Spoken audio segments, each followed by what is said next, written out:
Humans have this new problem that no other animal has, really, which is to understand members of our own species who are trying to harm us when they're not signaling it. It's something much more akin to what a predator does. Humans can say, okay, I want to look for someone who looks like this, who does this.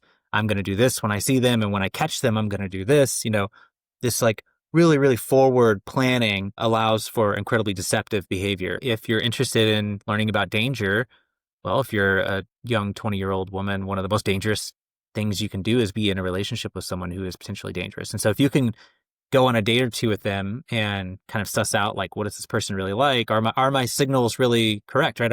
Are my intuitions correct? Are my alarm bells that are going off in my head about this person, are they right? Or can I fix them? Or can I change it? Those are all things that make a person seem interesting. If you can safely exit a situation or more safely exit a situation, you're going to be a little more interested in maybe engaging in that. Coltan Scrivner. What do we gain from being morbidly curious? The biggest thing we gain from our morbid curiosity is a familiarity with our own fears and anxieties, which we typically avoid in daily life. And morbid curiosity helps us find safe situations to feel anxious, feel afraid, and kind of learn how to conquer those feelings. And what do you think that says about us as human beings? You've said in the past that we are a morbidly curious species. Yeah. Well, you would think it says something like we're maybe psychopaths, or why would we be interested in stories of danger and violence and bodily injuries and suffering? But really, it says something about our capacity for empathy as well, more so than it does anything about our darker part of our nature. I would say that being morbidly curious says for humans that we are a very prepared species. We live in the future. We think about potential things that could happen, including potentially bad things. And we have an immense capacity to understand the suffering of others and glean something important from that. And you started to mention the different dimensions of morbid curiosity, bodily injuries, dangerous minds. So you have done the work to really identify what morbid curiosity is, what those dimensions are. What are those dimensions? How'd you find it? Well, when I first started studying morbid curiosity, it was, it's a phrase that probably everybody has heard or even used, and certainly everyone has felt at one time or another, but academics hadn't really touched it, which I thought was a little strange. Certainly psychologists had never really sussed out what it meant to be morbidly curious. And so one of the first things you do if you study human behavior is, well, you need a way to measure this, right?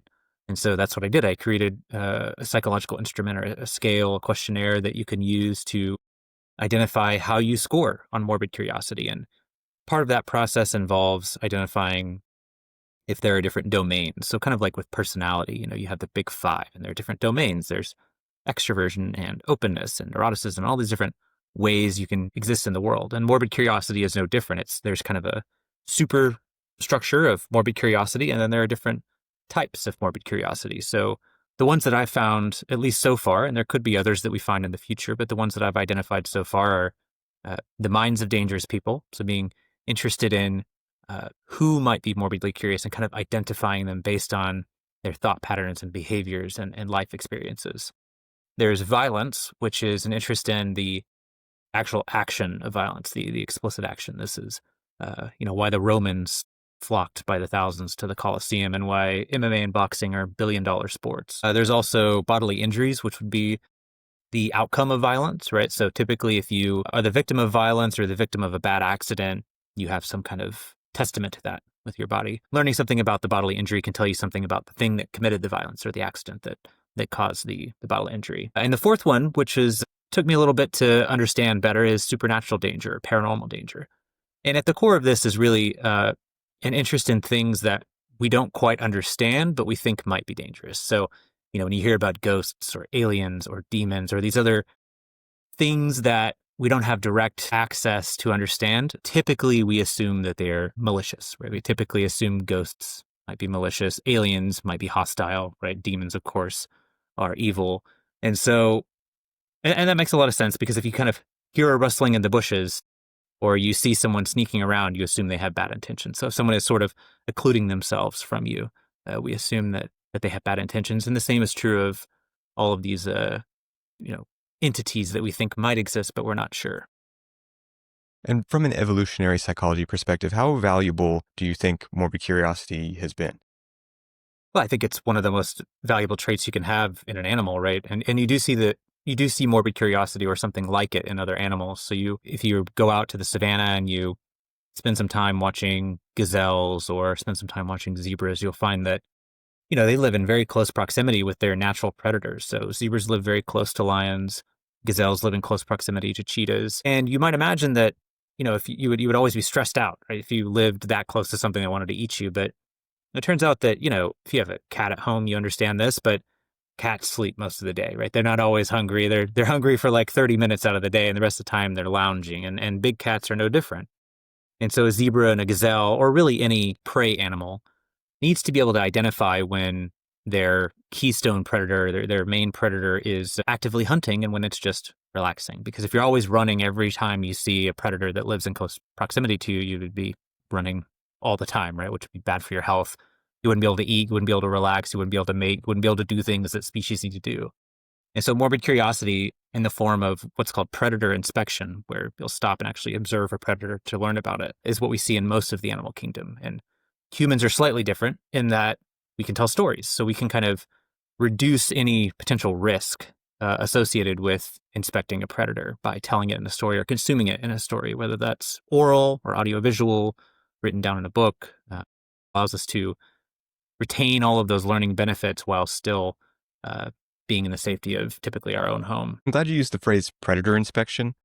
I have found recently that I've been doing a lot of interviews about the minds of dangerous people.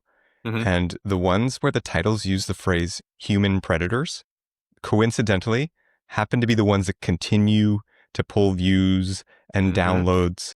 What do you think is going on there? Well, all animals have, all social animals have some kind of threat from other members of their group. Now, typically that's like a dominant individual who's taking resources or who might want to harm them to take things that they have. And humans certainly have this, right? We certainly have individuals who want to harm us because we have something they like or we've done something to them that they didn't like. And sometimes in the case of, clinically psychopathic individuals, so serial killers, for example, they do it because they derive some sort of pleasure maybe from it. And that's scary to us, right? Because we don't understand why someone would do that. So that hence the minds of dangerous people and trying to understand, how can I identify a potentially dangerous person? Because every other animal, and it's true in humans to some extent, dangerous individuals in a group kind of intentionally out themselves as dangerous, right? They if you're an alpha chimp, you're going to let everyone know that you're an alpha chimp, and you're going to harm them if they try to take a resource you want, take a mate you want, take anything that you might want, right? In humans, we have and that's called reactive aggression. They'll react aggressively to intrusions. And that's good because it's good if you're the more powerful individual to not have to engage in conflict when you don't need to. And it's really good if you're the less powerful individual to not find yourself in conflict with someone who is stronger than you. In humans, when we developed language, we developed the ability to kind of plot in our minds and plan with other people, share those thoughts with other people. And what that did is it kind of took the reactive aggression and made it less useful because now other people could plot against you and group up against you and overthrow you. But it also allowed malicious individuals to kind of plan in their heads. So they didn't need to advertise it to you anymore because now what they would do is they would wait and they would plot and plan and try to trick you or deceive you and get you off guard, right? This is what most serial killers do, is they entrap people. Ted Bundy was famous for this by wearing a cast or impersonating a police officer or someone trustworthy, and they would get you when you least expect it. And so now humans have this new problem that no other animal has, really, which is to understand members of our own species who are trying to harm us when they're not signaling it. It's something much more akin to what a predator does. Right? A predator will typically, especially going back to the big cat example, they'll spend a lot of time stealthing and intentionally hiding from your view, right? Yeah, the metaphor of the small cat is one that I think about a lot, with dangerous people. If a small cat senses that a big bulldog is coming up on it or something, then it arches its back and the fur comes out and the claws come out and the teeth come out. But if it sees a mouse, it's so soft and so smooth. And then it doesn't directly engage the mouse. It just bats it around until it's exhausted. Exactly. That metaphor there, I think, unfortunately, relates to the way that dangerous people work. Yeah, I think you're right. And going, back to the cat kind of puffing up and standing up. And the reason they do that is to look bigger, to look more formidable, to say, you shouldn't attack me because I'm actually more dangerous than you think. And again, a predator, when it's acting as a predator, when it's with the mouse, it doesn't do that at all. It actually tries to hide, and it tries to catch its victim off guard, essentially, rather than advertise its danger. Yeah. It's interesting, too, that you mentioned language being a part of what makes humans like this, because a lot of the people who I talk to, the experts in this space, they'll talk about dangerous people, particularly the nonviolent types, and how words are their weapon. That's how they start to break people down, destroy their confidence, gaslight them, confuse them, manipulate them. What is it about language? Is it unique to having language that you can do this sort of plotting, calculated killing?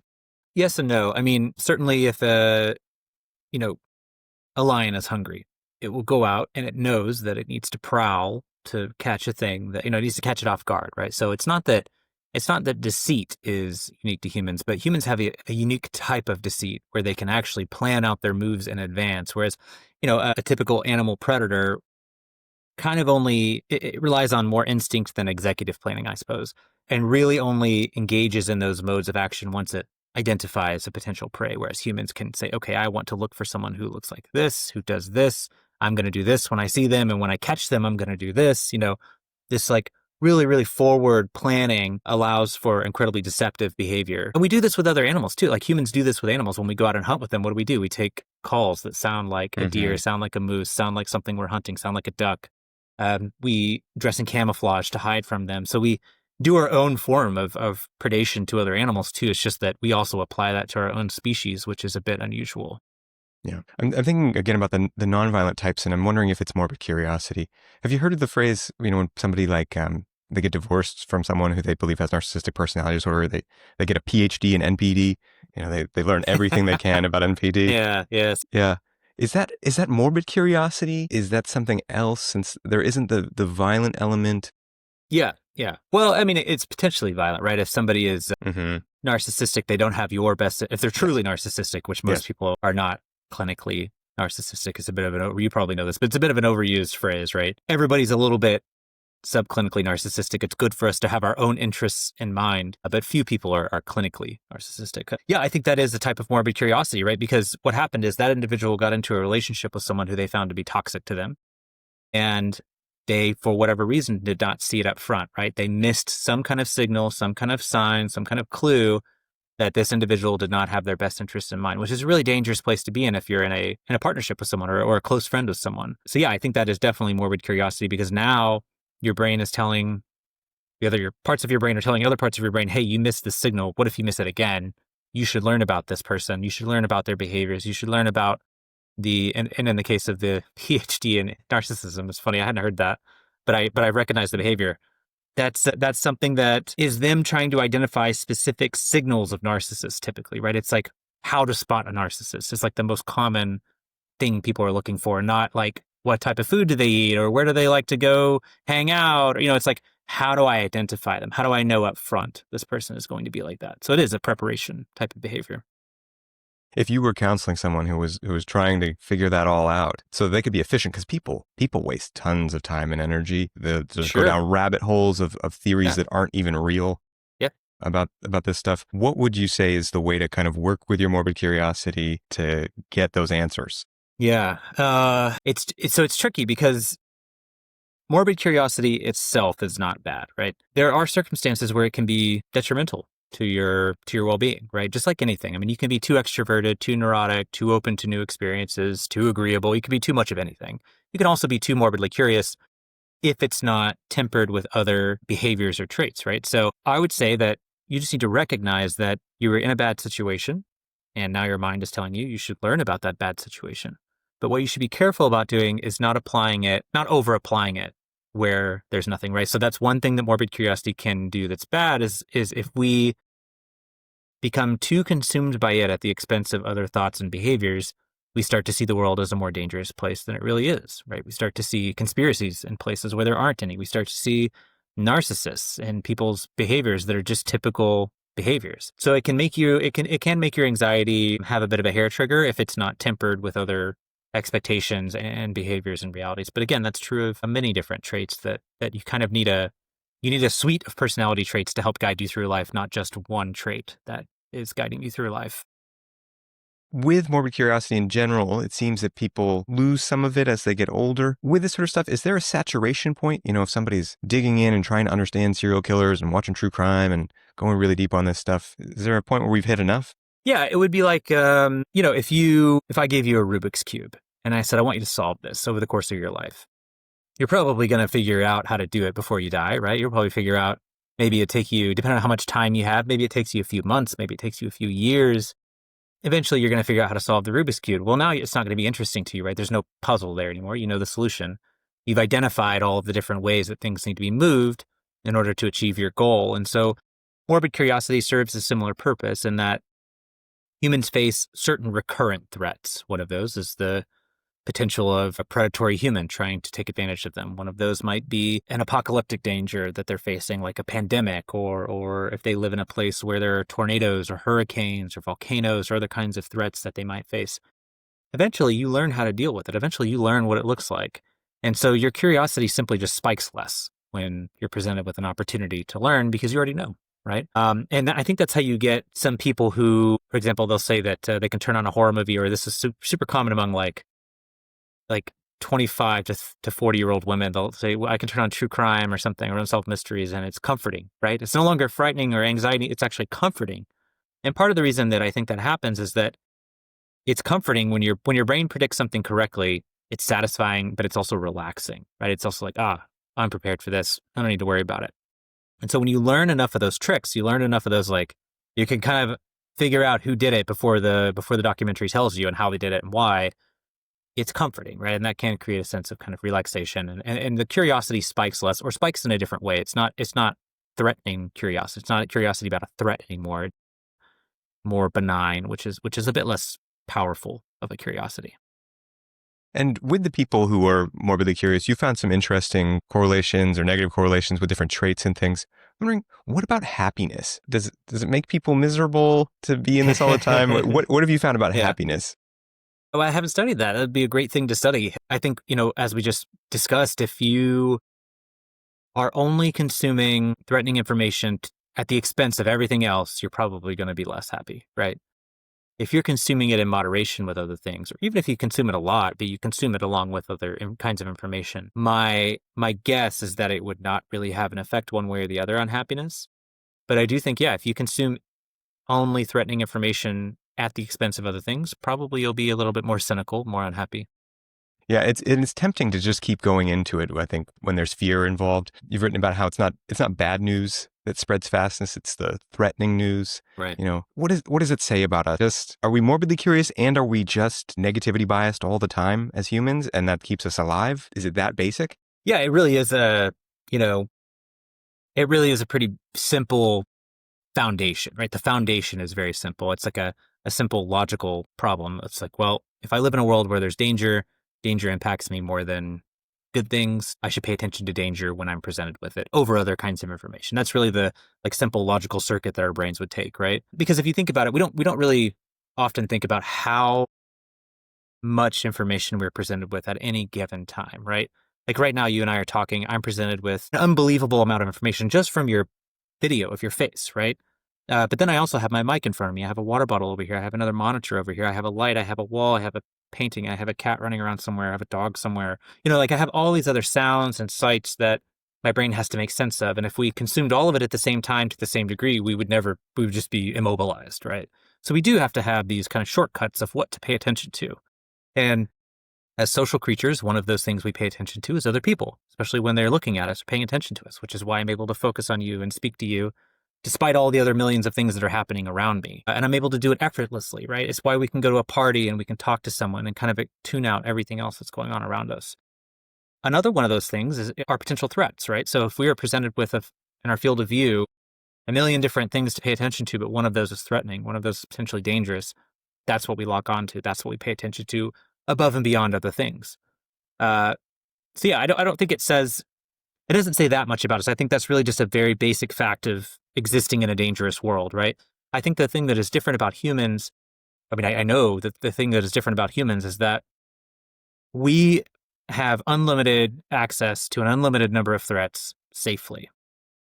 I can right now go on Google, search any kind of horrible accident I could ever conjure up in my mind, and I could find either a real instance of it or a fictional instance of it, right?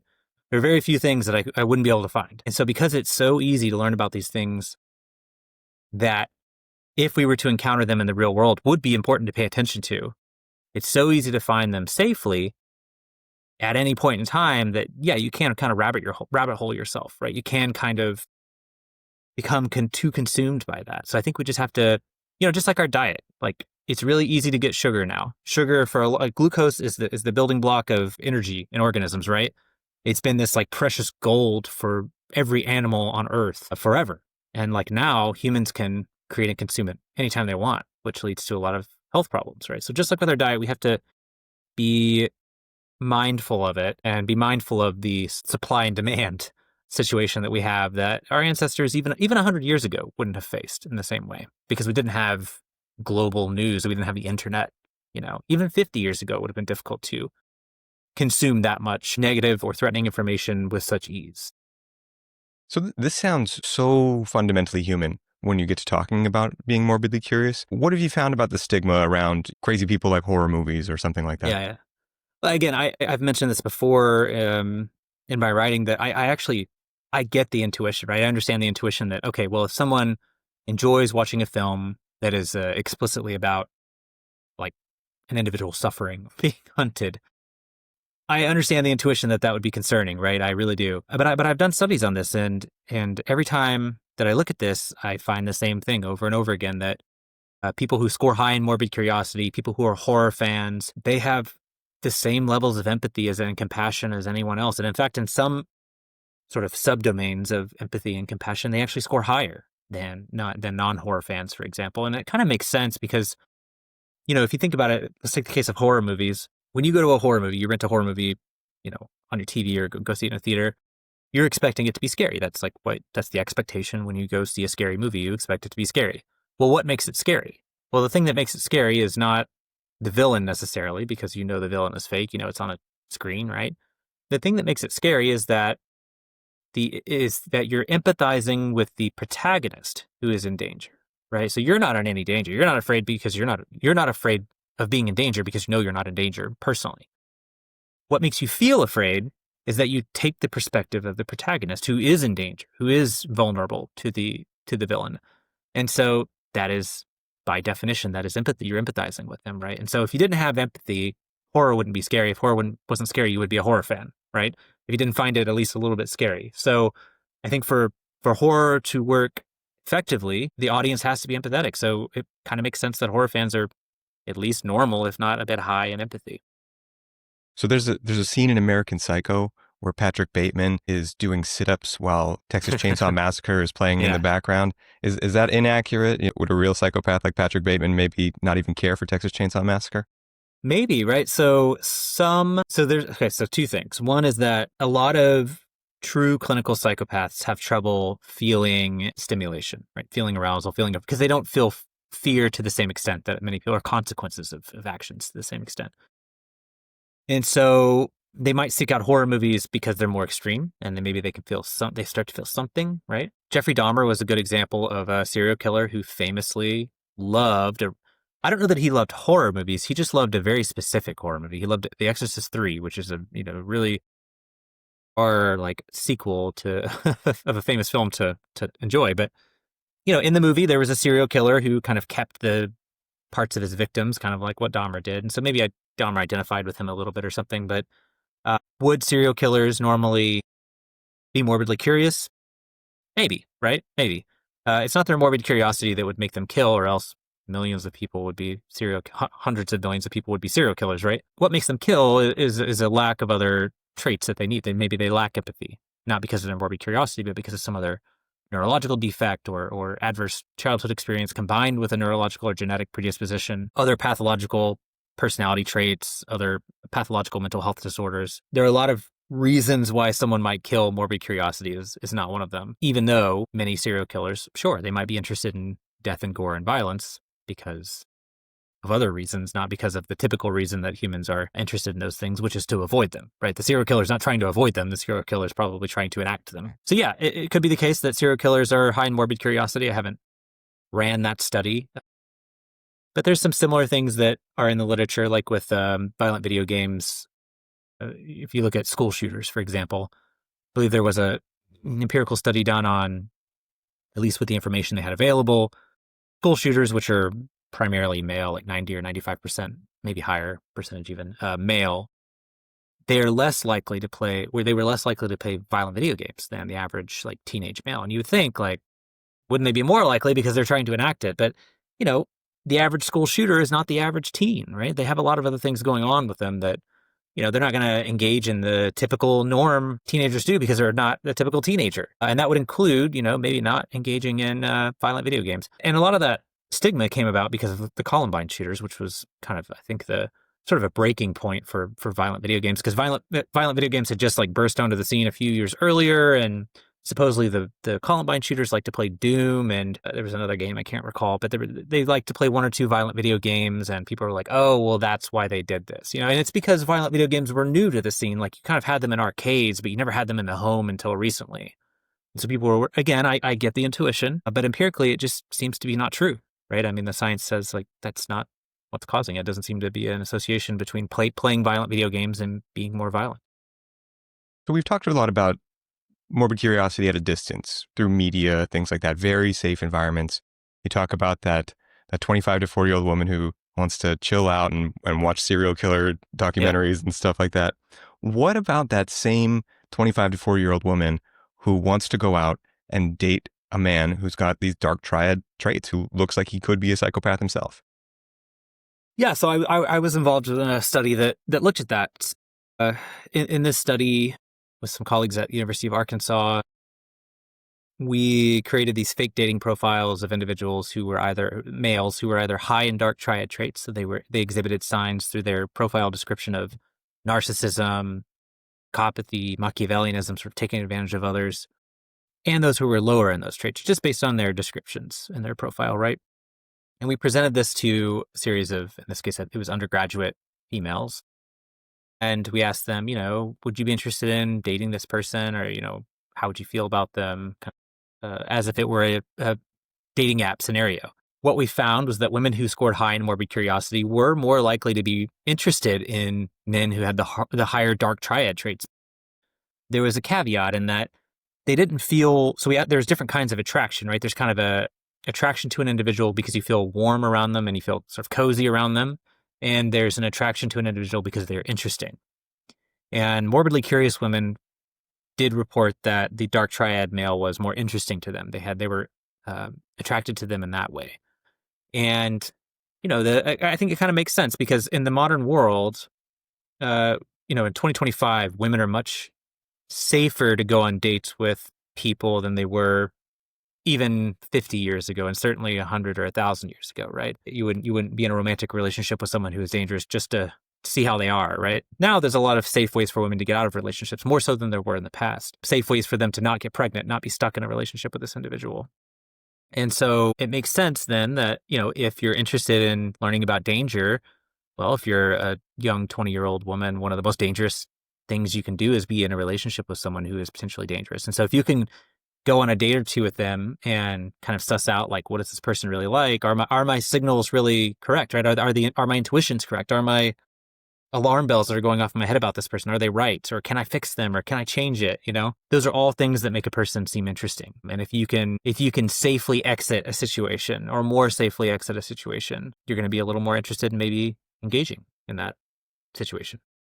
Okay, so what's the counter strategy for men then? To look very dangerous up front, and then to be really nice underneath? Maybe, that's the like bad boy thing, right? That they look like an outcast, they look like they're rough around the edges, and then when you get to know them, they're actually, maybe they are rough around the edges, maybe they are dangerous, but they'll protect you. That is the core plot of every romance book, right? That is like the plot for a romance book. So yeah, I think I guess if you can give off that facade and not give off the behaviors that are associated with it, that's you're gonna probably pull in a lot of swipes on Tinder. So it's like Beauty and the Beast. You gotta look really dangerous, but also have a softer side.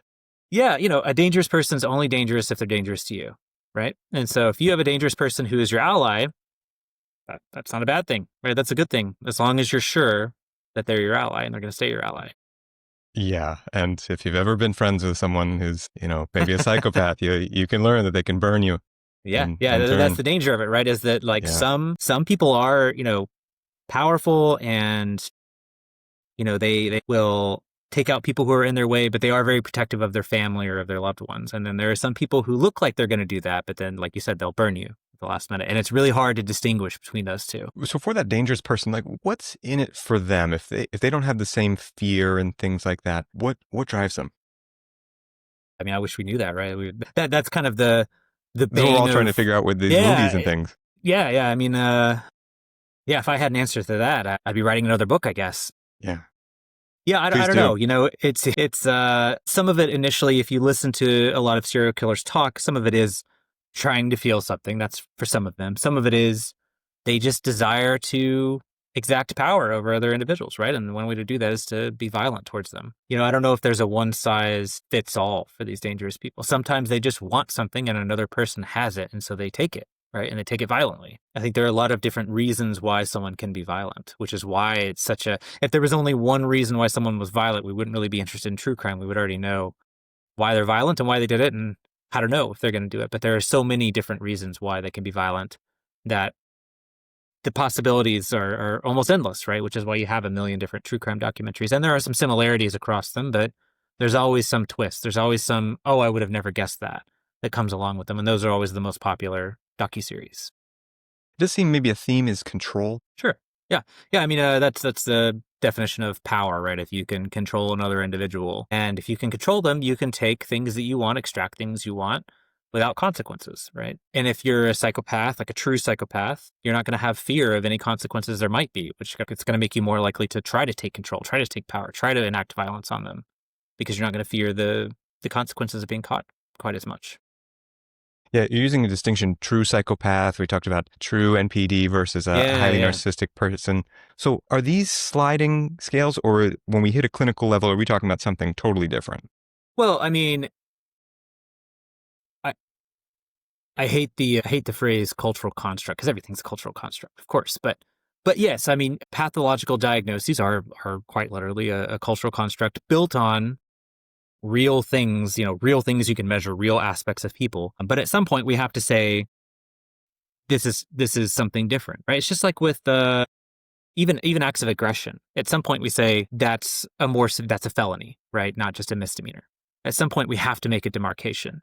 So is it qualitatively different? Maybe in some cases, like with psychopathy, I would argue that it's more so a distinct thing that's happening.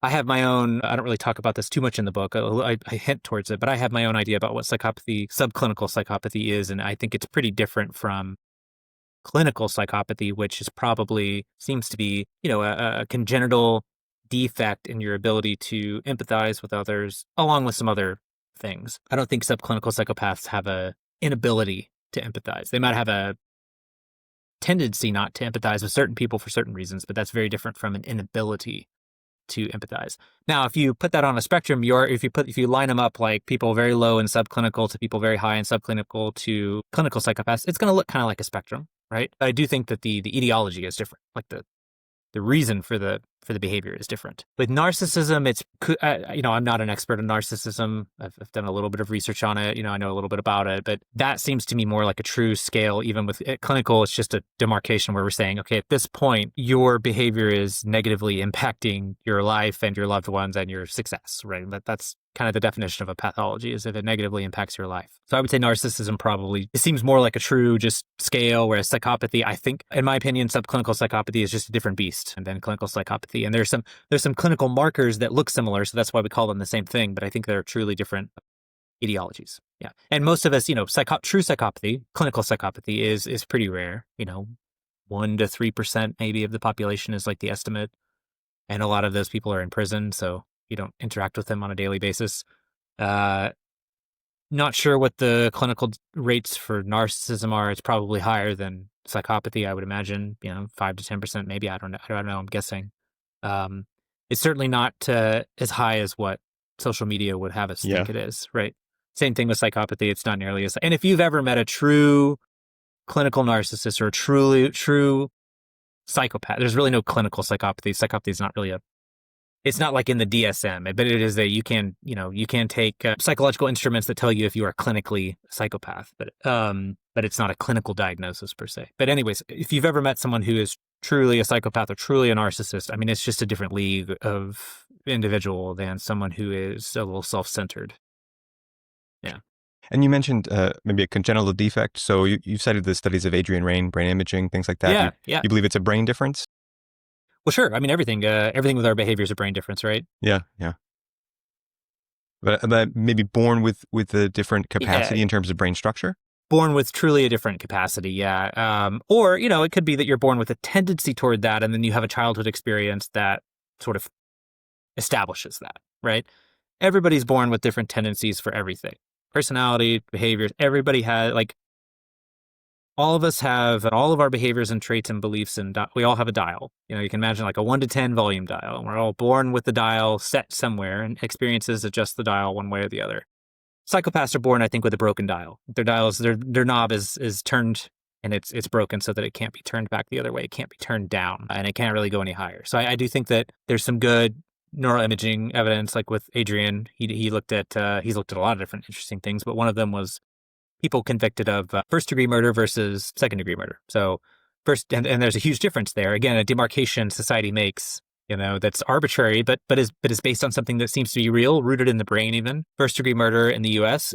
means that you planned it, premeditated it, and that we see as the worst kind of murder because you could have stopped it, right? There's no reason you had to do that because you had the time to think about it, and when you thought about it, you decided to do it. The more reactive form of aggression that you see in other animals is usually second degree or third degree murder, right? Manslaughter, something like that. It's still punished harshly, but it's not subject to the death penalty, right? We don't believe those people deserve to die. Some people maybe do, but as a society, we've decided people who commit reactive murder, they walk in on their spouse cheating on them or whatever, they don't deserve to die. They reacted in a way that we don't approve of, and we don't want to keep them away from other people if they're going to react like that. But they're not evil, let's say, if you want to use like a colloquial term. People who plot and say, I'm going to kill my spouse, I'm going to do it this way, those are people we would say are like more evil and should be kept away, and not only kept away, but maybe taken out entirely from the population. And what Adrian found was that these people have different tendencies for their brain to be active in different ways. So people who committed first-degree murder, their prefrontal cortex was much more active. So their planning executive areas of the brain were more active. People who were reactively aggressive, who committed second-degree murder, their limbic areas of their brain were more active. So the areas of the brain that deal with kind of emotion, anger, rage, those kinds of things were more likely to be active than non-murderers. This to me is very interesting. So you have this psychopathic personality index, but it's sort of subclinical. Dimensions of that, I have some notes: fearlessness, rebellious, nonconformity, social potency, blame externalization, and cold-heartedness. What's the value of being able to recognize this in a person? We know that we want to avoid the true psychopath, but below that, what did this index come from? How do you use it? This is an index that I believe that Scott Lilienfeld, who pioneered kind of the subclinical psychopathy work. And he was an excellent, even though I, disagree about subclinical psychopathy, I think I would probably have disagreed with him about how well it maps onto clinical psychopathy. He was a very excellent researcher, very careful, very critical. Highly recommend reading his work if you're interested in understanding psychopathy. One of the best to ever do it.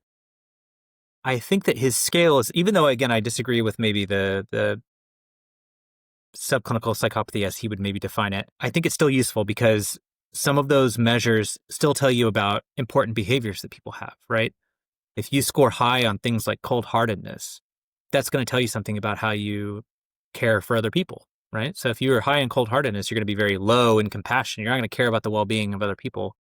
That's going to make you much more likely to be a criminal, much more likely to be a delinquent, right? Much more likely to be a social nuisance.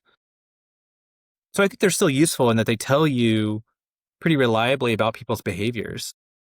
It's just that I think in this particular case, the reason people are scoring that maybe is different than a reason that a clinical psychopath might score a certain way on it. Yeah, so if the clinical psychopath has that broken dial, as you said at birth, can the dial be fixed? There's this, this hope that love changes everything. Maybe that person has a loving childhood, that maybe they they work through it or something like that? Any hope of fixing it? Well, I mean, not with what we have now, right? Doesn't mean there wouldn't be in the future. I mean, there's, genetic diseases that we never thought we'd be able to cure, but now, if we can make single nucleotide-based substitutions, we can cure certain congenital diseases, right? And we would have never imagined the ability to do that. So I wouldn't say never, but until we really understand what's causing it, we don't even know what's causing that difference. We can kind of see it maybe if we give them certain tasks and measure where oxygen's going in the brain. We can kind of see these differences, right? We can measure it in with psychological instruments. We can see it in their behavior, but it's difficult to know what beyond the neurological level, like what genetically is leading to that, what environmentally is interacting with what genetically to cause that. And so, I mean, maybe if we were able to suss that out and then implement some sort of change, but I would not hold out hope for that in our lifetime, at least. Coltan, you have some interesting findings about empathy with all this too, kind of the other side of this coin. You've started to allude to it, but what did you find with empathy and morbid curiosity?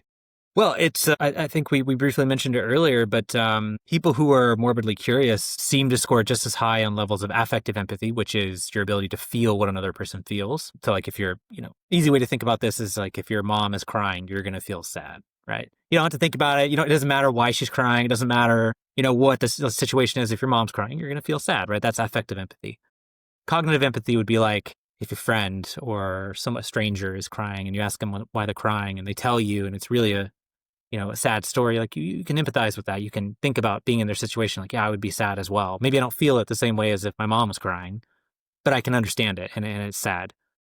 There's also that measure of cold-heartedness that you mentioned with the psychopathic personality inventory. It's kind of the inverse of compassion. So if you're high in cold-heartedness, you don't care about other people's well-being.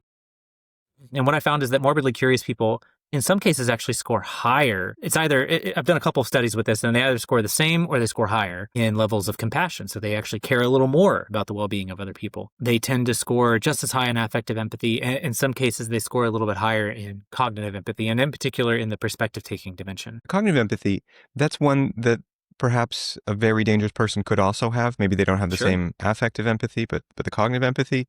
Yeah. How can that be? Well, I mean, if, we go back to our hunting example, if I'm imagining how would I get a duck to come over to me if I wanted to kill it? Well, I would probably act like I was a duck, right? So you're kind of taking the perspective of the duck, right? So in the same way, Ted Bundy probably had pretty high perspective taking. He was probably able to think like, okay, if I dress up my arm in a sling, this person's going to think that I'm probably harmless, and then I'll really be able to get them, right? So the finding that morbidly curious people are just as high or maybe even a little higher in perspective taking when viewed from that perspective doesn't really say a lot, right? And I think that's an important point, which is that I actually don't think empathy says much about. I don't think morbid curiosity and empathy really have much to do with each other. I don't think that being high in morbid curiosity really tells you much about someone's empathy, and someone's empathy doesn't really tell you much about their morbid curiosity. And empathy may not be the sort of gold standard we hold it up to, right? You can use empathy to be pretty awful to people. I can be empathetic just with my local circle and not with anyone else, and I can be really terrible to them.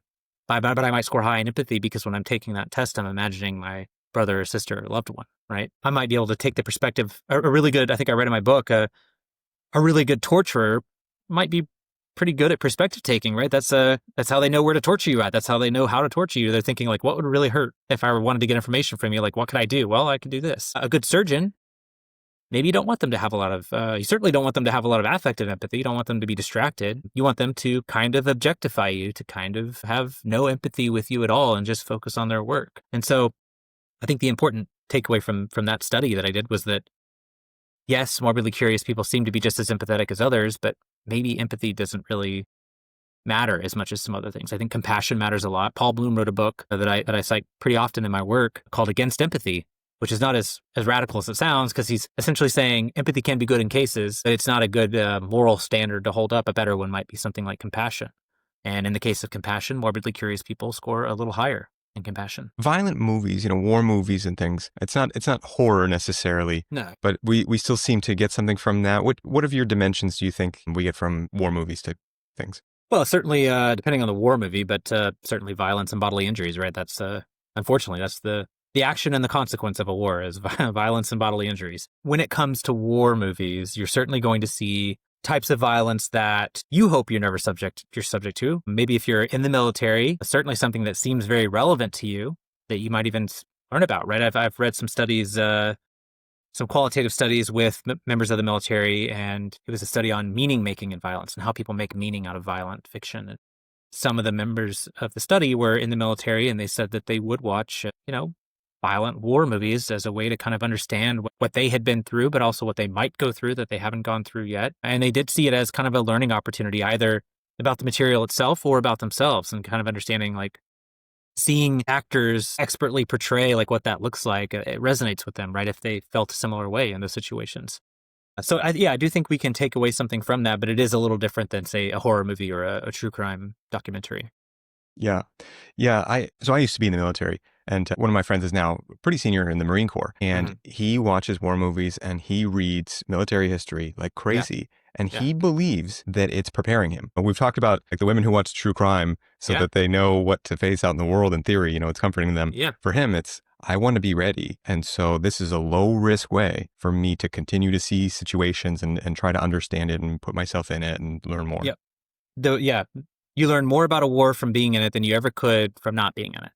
But it's sure a lot riskier to be in the war than to try to learn, to get maybe 75% of that knowledge safely, right? Yeah. So yeah, it is. It's a safe way to still learn about things that you might face one day or hope you never face, right? And try to avoid. Maybe you can learn how to avoid them better, so you never have to face them by understanding how that situation transpired. And we're starting to draw a distinction between violent movies and horror movies.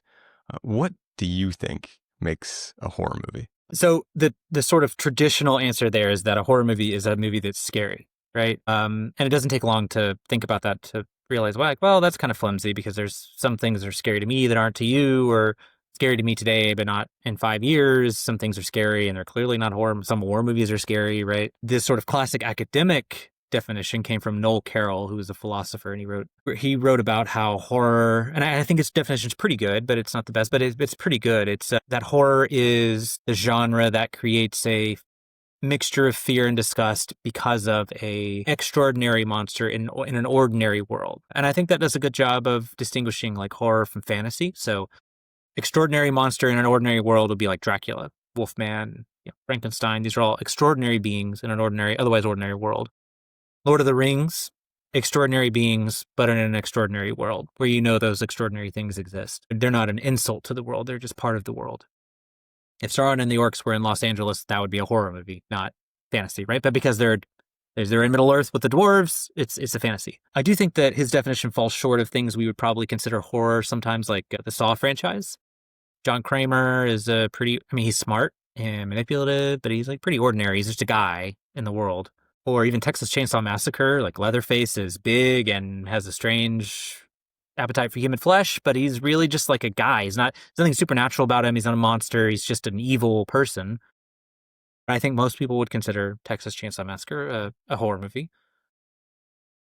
And so I think the bigger issue, though, is not with like how well Carroll's definition classifies movies. I think there is some discrepancy there, but I think the bigger issue is what his definition, I don't think, does a good job of getting at why we think something is horror. To him, it's impure monster, sort of categorical violation in an ordinary world. But it could be the case that there's something about impure monsters in an ordinary world that frightens us, not the fact that they are impure. So my own definition that I've written about a little bit, and that if I do write another book would probably be on this topic, is that horror is the genre where a powerful antagonist aims to kill a vulnerable protagonist. And I've done some empirical work on this too that's under review right now. But essentially in every horror film, what you find is that the antagonist is very powerful and the protagonist is very vulnerable, very weak in many cases. If you have a powerful protagonist, powerful antagonist, you get an action film. If you have moderately powered protagonist, moderately powered antagonist, you get something like a thriller or a mystery. These are like dominance competitions in nature, two individuals who are fairly closely matched fighting back and forth. Horror movies resemble a predator-prey interaction where the predator is more powerful, more menacing, and aiming to kill the protagonist. And the protagonist is acting like the prey. So in a predator-prey interaction, one individual chases the other runs away, which is the basic format of every horror movie. And in dominance competitions, two individuals fight each other. And that's the basic format of an action movie or a thriller movie. And so I know, again, I've done some work showing that it correlates with things that are pretty important to horror movies, like It can predict which movies are going to be called horror on IMDb. If you use this, I've come up with like this formula that you can input. Protagonist formidability, antagonist formidability, environmental hostility, sort of threat presence, a few other things, and it gives you a number. And if you give a number to all these different movies, you can figure out which ones are horror. You can figure out which ones are more likely to have a fear keyword associated with them on their IMDb page. You can even plot it against the audience's average heart rate when they're watching these films, and higher heart rate is associated with a higher score on this formula. So I think it's a pretty good measure. I think it does a better job of getting at the why for horror than any other definition that I've seen. Yeah. So I'm thinking of your typical hero's journey. We start usually with a vulnerable hero character, but they're advancing. So by the time Act 3 rolls around, they're maybe at near peer level to the formidable foe, and eventually they're going to surpass the foe. So that's what rules out The Matrix from being horror, right? Agent Smith is really, really formidable in the beginning, and by the end, peers. Correct. Yeah, correct. And there are good examples of this even within. So I'm putting together a talk right now that gives this example. I don't know if you've seen the movie Megan about the robot girl. Okay. Well, without spoiling it. Feel free. No, well, without spoiling it, maybe for your audience. In Megan 1, the original one, it did, $120 million at the box office, huge success. It's a story about a robot that kind of goes rogue and becomes violent, and the robot Megan is the antagonist in the film, sort of. In the sequel, Megan 2.0, same producers, same storyline, same universe, was kind of a failure at the box office. Only did, I think, like 20 million or something. It did far, far less than the original. Even though it had a similar budget, or maybe even a higher budget, had a following, right? There was all the reason for it to do better. But if you look at the plot of Megan 2.0, you'll find that in it, Megan is no longer the antagonist. She's now kind of an anti-hero. So what happened was they went from a horror movie in the first film, an action sci-fi film in the second one. So they switched the expectations. All they did was change. Now you have powerful protagonist, powerful antagonist, or powerful anti-hero, powerful antagonist. And that's not what the audiences were looking for in this case, right? There are cases where it switched the other way and it's also been bad. I think The Walking Dead is a perfect example of this. And The Walking Dead, if you look at their ratings throughout the seasons, it's a bell curve. So they have 12 seasons, 11 seasons. It goes up until season 6. And then at season 6, there's a sharp drop off and it just never recovers. Well, what happened in season 6? Well, The Walking Dead's a story obviously about a bunch of survivors in an apocalyptic world with zombies, right? The first season was sort of survival horror because the survivors were up against these zombies they didn't understand. Zombies weren't particularly powerful, but they were everywhere, right? They were kind of overwhelming. But by the end of season 1, the survivors had figured out how to fight back and how to survive. By season 2, they were kind of manipulating the zombies in various ways. They were no longer a true threat. Over the course of the next couple seasons, there were different social groups that became threats, but they were all fairly equally matched. There were some other bad guys, but they were kind of equally matched with the good guys.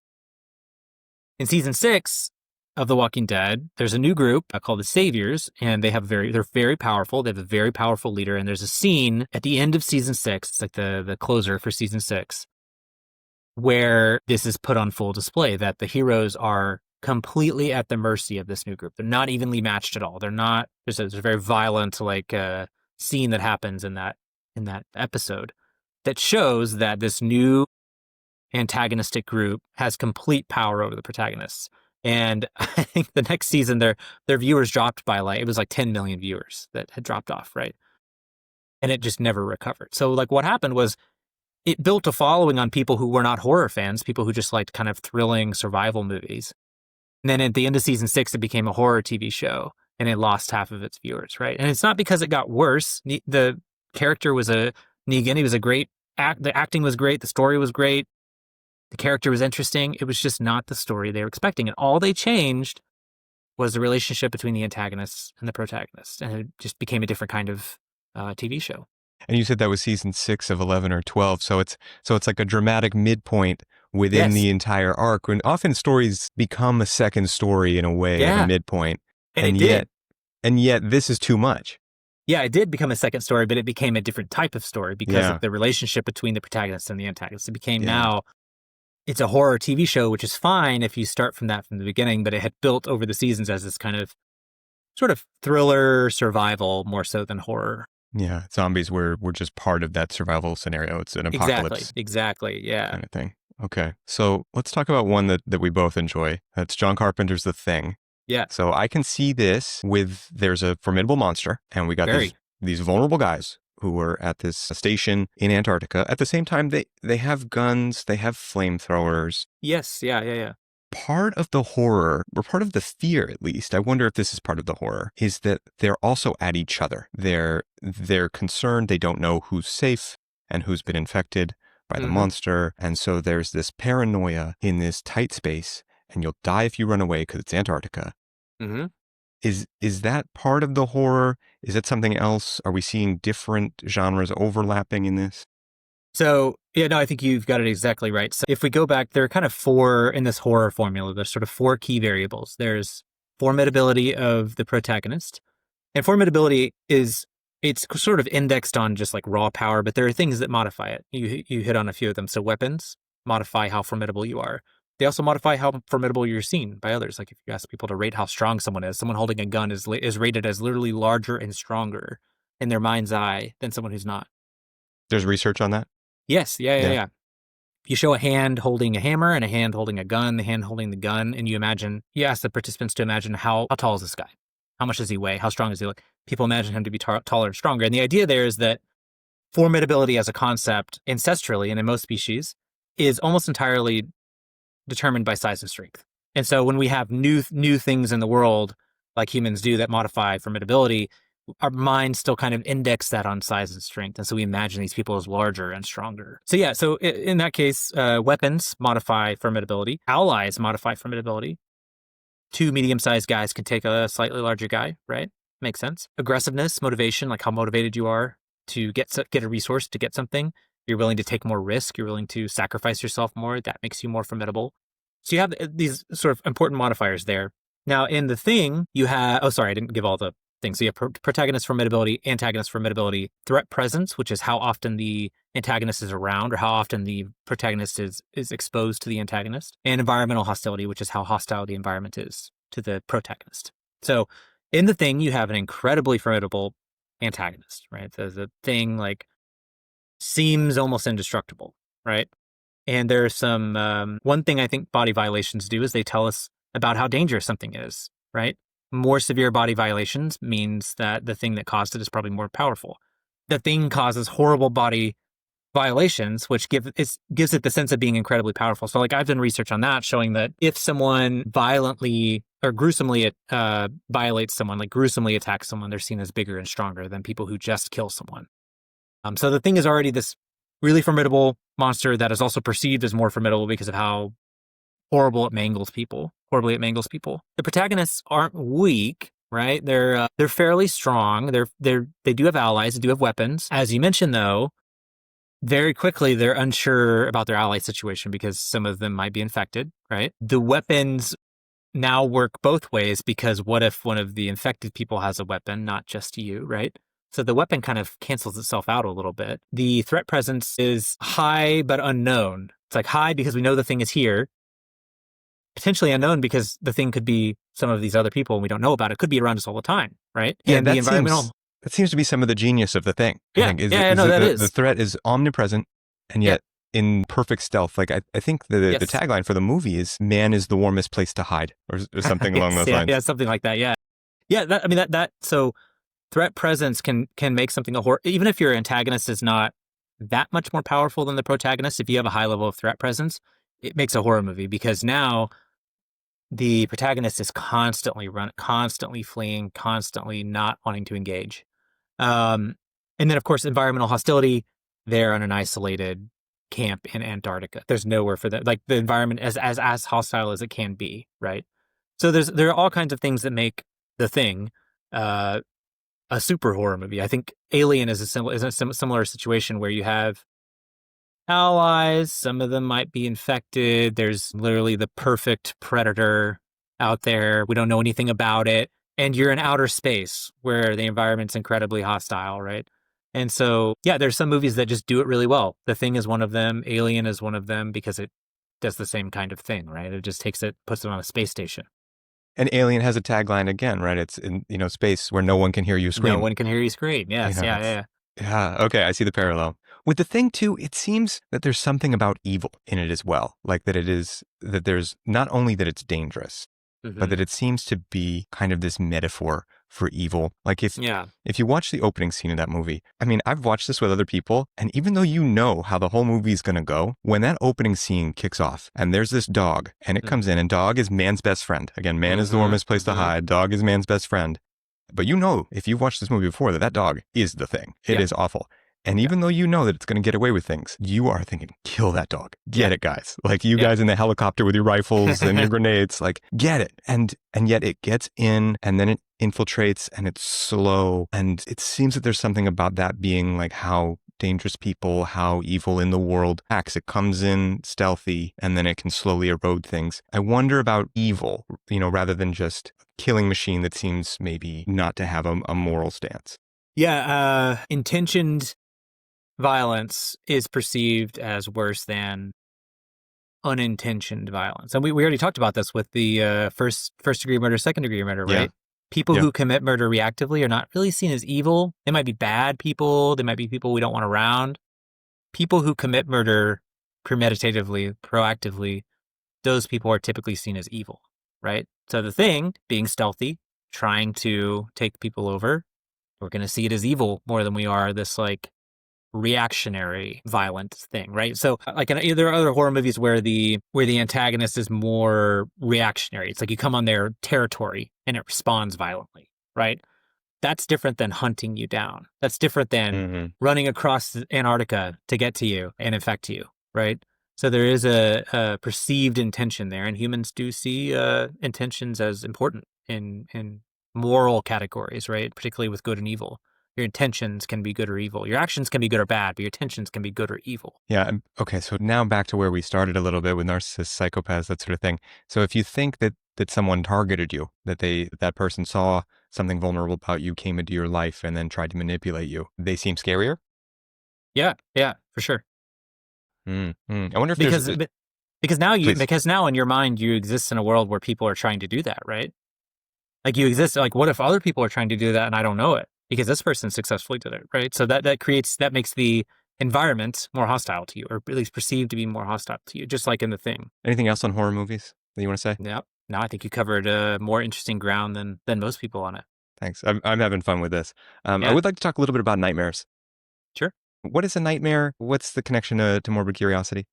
So in my book, I originally only had like, in the very first draft of it, I think I had a few paragraphs on dreams because I saw a connection. I was like, man, there's something here with nightmares. I hadn't like sussed it out yet. And if you've written much in your life, you know that writing is thinking, right? It helps you kind of like flesh your ideas out. And by the second draft, I had a full chapter on nightmares because I was just like, okay, there's actually way more here that's really interesting that I had not written about before because I'm not a dream researcher, right? I hadn't done research on dreams, but the more I dug into nightmares and the research on nightmares, I was like, okay, this fits perfectly with what I'm talking about. So why do we dream, right? That's like one of the final questions of human psychology. We still don't really know anything about dreaming. We don't really know why we do it. We don't really know how it works. We don't really know anything about it. And it's something that human cultures across time have always placed like extreme significance on. Even today, people place a significance on dreams, like the ability to understand them. Do they mean something? Are we going somewhere when we dream? To this other planet, this other world, this other existence? Can we predict the future with it? Does it mean something about what we experienced that day? There's one really good evolutionary theory of dreaming, I think, that is that the origins of dreaming came from nightmares. And the explanation for this, the rationale for this, is that dreaming is a very physiologically difficult and expensive thing to do because when you dream, you actually have to sever connections between your brain and your body to keep you from getting up and walking around and acting out, right? People who have pathologies related to that sleepwalk, right? That's what sleepwalking is you acting out your dream in some ways. There've been experiments with cats where they've severed that part of that connection, and cats will get up and act defensively and act out dreams while they're sleeping. So not only do we have to fully simulate in a dream, not only do we fully simulate a situation, both cognitively, emotionally, but also physically, we have to then go back and sever that connection so that we don't get up and walk around. That is to create something like that through evolutionary processes would be incredibly, there'd have to be an incredible pressure for it. There'd have to be a reason to do that. right? And the best explanation or best hypothesis that I've seen is that, well, if you can rehearse, again, threats are the most important thing in your world usually. If you can rehearse threats in your dreams and it helps you in your daily life avoid those things, that could be really beneficial. Maybe that's one way that dreaming originally evolved. And now that we have that's the reason the machinery evolved. And then once the machinery is in place, now you can dream about all sorts of crazy things, right? But it's like people who had the ability to practice or rehearse threats and when they're sleeping, again, safe, very immersive because your body and your mind are both reacting. It's almost like it's like muscle memory. Like your brain is literally telling your body to make certain movements in response to certain stimuli, but it's just then cut off the movement so you don't actually move, right? But those signals are still being sent, right? Those neural pathways are still being built or neural connections rather are still being built. And so I think that's a really interesting explanation for the origins of dreaming. It's the best one I've seen anyway. And so how does that connect to morbid curiosity? Well, that could have been one of the original consequences of morbid curiosity is that we started to dream about things that could harm us or kill us, dream about threats. Yeah. So, I mean, to me, that's the connection between the two. I mean, we can talk about it more if you'd like, but that is like the basic connection is that maybe dreams originated from the evolutionary pressure to understand threats. And so one way to do that is to simulate it in our sleep. Yeah, you used a phrase in your book to stimulate threats as a form of mental rehearsal. So it seems like the watching the true crime, but taken a step further, it's like I'm going to play a murder mystery game in my head and get into it. And do it in a way that, again, when dreaming is very old, right? Like there's evidence that lots of animals dream. Even I think I give the example in my book of the octopus, which has something like dreaming, and we can actually see it because it'll camouflage and change colors and act out different kinds of poses. Well, an octopus and humans shared an ancestor like 500 million years ago. So if it's that old, like it's been around the machinery's been around for a long time, right? So yeah, I think that if you can simulate those things when you're sleeping, that would have been the only way that you could vividly rehearse them for most of human history. Again, we didn't have books, we didn't have movies, we didn't have language until 300, 400,000 years ago, somewhere around there. We didn't have a way to everything was in here, everything was in our minds, right? And when you sleep, your eyes are shut, the other stimuli are gone. You can now have this audio-visual hallucination. That was the only movies we had, right, were our dreams. So now you have this audio-visual hallucination of what could happen. So that would have been a really powerful stimulus for us. And there's maybe a therapeutic effect with dreams as well that, it makes sometimes we take out hard memories and things and we sort of rewrite the story and come out of them a little bit more able to manage them, something like that? Could be, yeah. There's some cultures where, like the Mehinaku, that I talk about in the book, where they, it's their cultural tradition to talk about dreams, which is a cool tradition to have. Like if you have a dream, you go and you tell people about it in the morning and you discuss it. But yes, if dreams do have any kind of meaning at all, which there's one hypothesis that they're kind of just random, but they're pretty coherent to be just like random neuronal firings. Like that, again, that would just require a lot of effort to build that machinery for it to be not for anything. It's possible, but it seems less likely to me. So if dreams are useful for something, then talking about that with other people and sharing that with other people could help you kind of process, if you experience something truly traumatic, which kind of like narcissism, trauma is one of those words that I think gets thrown around more than it's outlives its usefulness. But if you experience something truly dangerous and traumatic, and then you rehearse it in your sleep, rehearse it in your dreams, that's a good way to process it. And then also talking to others about it. I mean, we just do that in therapy now, as opposed to with our community, right? People do it with their therapists. They'll talk about the bad things that they experience and how to process it. And yeah, I think dreams could be one vehicle for that. Yeah, and even horror, again, back to the horror movies a bit too, you said that those can act as a lure for an anxious mind. The people who are feeling a little bit anxious but like horror might turn to that as well? Well, even if they don't like horror, there are a lot of people who discover they like it that way. If you're anxious, anxiety does one thing really well, and that is fixate your attention on threats, right? And that could be real threats or it could be fictional threats. And there's one thing horror movies do really well, and that is present a fictional threat. And so anxious people do seem to be drawn, again, empirically so, to horror movies. And some anxious people have discovered that it's a way for them to find relief, actually, through horror. There's so much more with this, and I could talk to you about it all day. But before we get to our last topic, where should people look for you online? So for, my writing and thoughts that did not go into my book, morbidlycuriousthoughts.com is my Substack. I read about usually when I have an idea, I'll write about it there first. And then if it's worth pursuing, I'll pursue it academically or otherwise later. That happened with the horror definition thing that we talked about earlier. That started out as just a post on my Substack that generated some conversation, and then now is an academic paper. So yeah, I would say there for that. Instagram or X at Morbid Psych, or my website, just www.coltanscrivner.com, has all of my academic papers. For people who are interested, they're all free on there. Interviews like this go up. So if you're interested in particular topics, they're kind of organized by topic, and you can hear discussions I've had with other people. Put some links in the description and a link to your new book, Morbidly Curious, for people to check out as well. And Coltan, my last topic is really you. What got you into this, first of all? Yeah.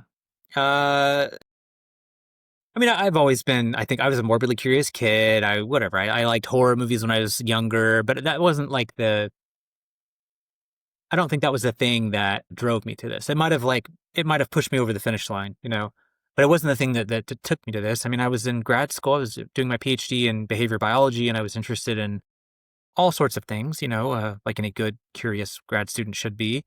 And I kind of just, eventually found a topic. I first started studying violence, and I was interested in why people were interested in violence and how they made distinctions between entertainment violence and like threatening violence. Like how do you parse those in your mind? And so I kind of started with that topic, and then eventually got into why people scare themselves for fun. And over time, those two kind of morphed together into morbid curiosity. And then, of course, my own inclination to be curious about horror films and true crime and all these other things helped with that. It makes it easy to study because I'm naturally curious about it, right? And then from there, most things in my life now kind of revolve around that. I've got, I do research on the topic. I organize a horror film festival here in Eureka Springs, Arkansas, called Nightmare in the Ozarks. I've organized a big Halloween festival here, the Zombie Crawl. I have a spooky themed store, like brick and mortar store here. So I kind of like everything sort of revolves around that topic now.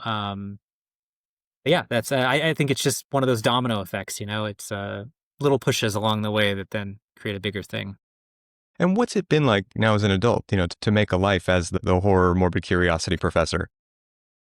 It's cool because I love it, right? I mean, I'm super fortunate that I'm able to actually study something I really, really enjoy. I think in academia, you don't always get to do that. It seems like you should be able to do that, but because of pressures from, either your department or your university, or expectations from journals and what you're supposed to publish and the types of things you're supposed to publish on and write about, because I've sort of got one foot in academia and one foot in industry and other things, I can skirt some of those expectations a little bit.